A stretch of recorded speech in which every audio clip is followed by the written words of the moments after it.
You enter the fossil zone about 30 miles east of Prineville on Highway 26. This is the John Day Fossil Beds National Monument, 14,000 acres in 3 separate parcels or units. Each unit tells part of our story as a whole story. It's like a chapter in a book that brings it all together so that you see the complete fossil history. The Painted Hills unit, 9 miles northeast of the town of Mitchell, kind of steals the show. This is a photographer's paradise. Painted Hills, very scenic. It's one of the most visited areas of our park. And that is a very fragile environment. So we have our Don't Hurt the Dirt campaign, encouraging people to stay on the established trail systems because it is so fragile of an area. Dramatic and colorful stripes decorate the bare hills, and the colors appear to change with the time of day and weather.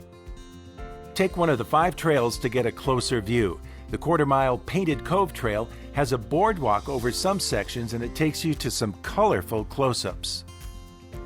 The Clarno unit of the National Monument, located near the town of Fossil, also has trails, restrooms, and a picnic area. The Sheep Rock unit is the 3rd parcel of the National Monument. This is the Sheep Rock feature behind me here. And that's actually what we get our name for this unit of the John Day Fossil Beds National Monument, is the Sheep Rock unit. And it's a very easily identified landmark in this area. This is the Thomas Condon Paleontology Center, sort of the headquarters of the monument.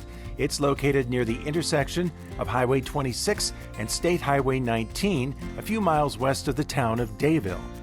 This is our visitor center for the national park, so people come here, ask questions, get information on trails, where to go hiking, what to do. But we also have our paleontology area of the building, in which we have fossil preparation going on. We do our collections, and we have a large fossil gallery for people to view. One of the greatest things about this area and coming inside is to see our gallery. And in our gallery, we have so many amazing artifacts. In the Fossil Museum, we have over 500 fossils on display. Really? And they are all different types of our different eras. And the murals help us understand a little bit more about what that time period would have looked like, because it doesn't look like Oregon today. We had a very tropical time period. Yeah. So this section is our Bridge Creek floral area, and this is about 33 million years ago where these fossils have come from.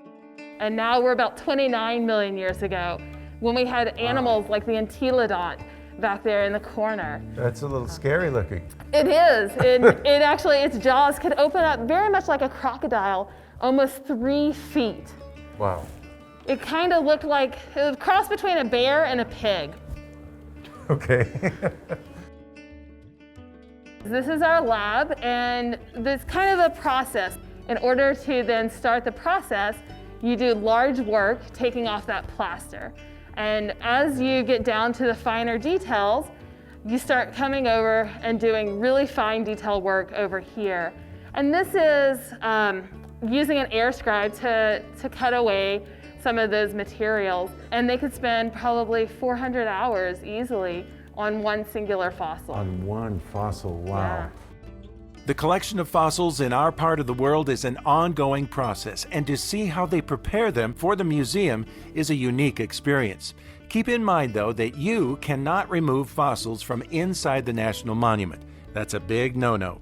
To take in everything at the John Day Fossil Beds National Monument in a day trip would be pushing it. There is lodging and RV parks in Mitchell and Dayville, as well as groceries, but it will pay to plan your trip carefully. Or you can break it up into 3 separate trips: Sheep Rock Unit, Clarno Unit, and Painted Hills Unit. By the way, morning and evening light at Painted Hills will offer the best photo ops of the day, and maybe of the year.